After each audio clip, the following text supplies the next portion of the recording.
జలదృశ్యం లోపల తెలంగాణ ఉద్యమం ప్రారంభమైనప్పుడు మనకంటే తక్కువ మందే ఉన్నారు, కానీ తెలంగాణ వచ్చింది.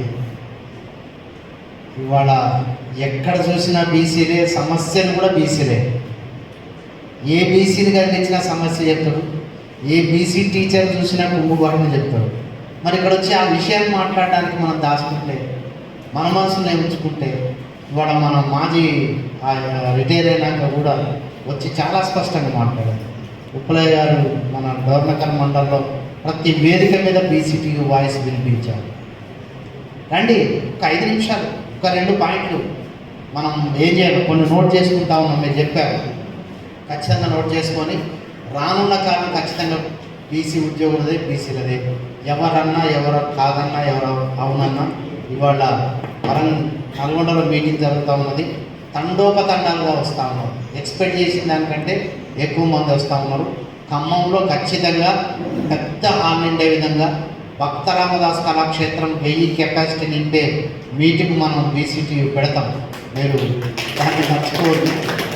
ఎందుకు అంటే దాంట్లో 1000 సంఖ్యతో మీటింగ్ పెట్టిన అనుభవం నాకున్నది.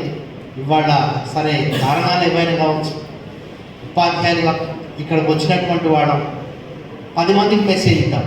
మనం ఏం అడగలేదు, మంచి చక్కటి హాల్ ఏర్పాటు చేసినాం, టైం ఇచ్చాం, వచ్చి మీ అభిప్రాయం చెప్పమని మాత్రమే అడిగాం. మనం ఆత్మీయంగా లంచ్ కూడా అందరం కలిసి చేసుకోవచ్చు. లంచ్ ఏర్పాటు చేసినాం, మంచి హాల్ ఏర్పాటు చేసినాం. మన సమస్యలు మనం ఏం చేయాలి, ఎట్లా కలిసి ఉండాలి, ఎంత బలోపేతం సంఘాన్ని చేయాలనే దాని మీద మీ అభిప్రాయాన్ని మాత్రమే అడుగుతాం. మరి ఇది కష్టమైనటువంటి పని కాదు. రానుల గురించి వదిలేద్దాం. They will sooner or later they must join the hands with us. ఖచ్చితంగా మనతో కలవాల్సిందే, కలుస్తారు. మీరు ఇప్పుడు చెప్పండి, ఇక్కడి నుంచి ఏ డిఓ తోటైనా నేను ఇక్కడి నుంచి మాట్లాడతాం. ఈ డయాస్ నుంచి ఈ స్టేట్లో ఉన్న జిల్లా డిఓ తోటైనా మాట్లాడతాం. ఆ ప్రోటోకాల్ ఉన్నది, వాళ్ళు వింటారు.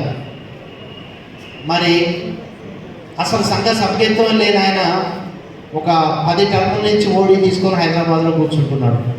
నేను రాష్ట్రం అంతా తిరిగి నా సెలవులు పెట్టుకుంటున్నా, నా ఓసీఎల్స్ సగం జీతం వస్తూ ఉంటుంది. ఇవాళ మా మేడం గారు హైదరాబాద్లో ఉన్నారు, నేను ఖమ్మంలో ఒక్కడనే ఉంటున్నా 2 డేస్ నుంచి. కాబట్టి ఒక పనిని ముందు పెట్టి మనం చేస్తూ ఉంటే ఖచ్చితంగా దాని రిజల్ట్ ఉంటుంది. 5 ఫోన్ చేశారు నాకు, ఇప్పుడు నేను పోటీ చేస్తున్నా, మీ సంఘం మాకు సపోర్ట్ చేయాలి, మీ వాయిస్ మాకు ఉండాలి, మీరు మాతో వచ్చి మాట్లాడాలి. రాత్రి ప్రొఫెసర్ మాట్లాడింది మాతో. అంటే మనం ఏదో చేస్తున్నాం, ఉద్యోగస్తులను స్టార్ట్ చేసాము.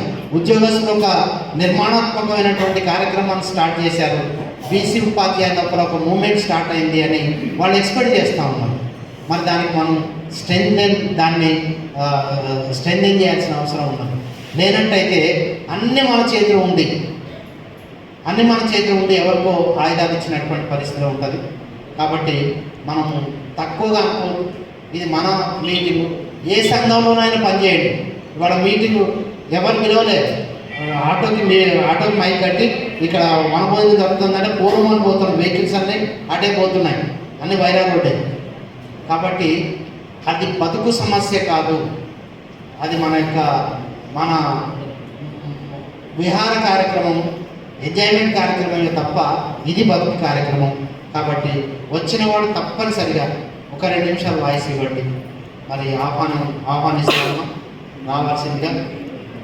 ప్రజా సంఘాల నుంచి కూడా వచ్చారు. మన తెలంగాణ వికాస సమితి మన సురేష్ అన్న గారు ఖచ్చితంగా మాట్లాడారు, ఉన్నారా? వారు రావాల్సింది.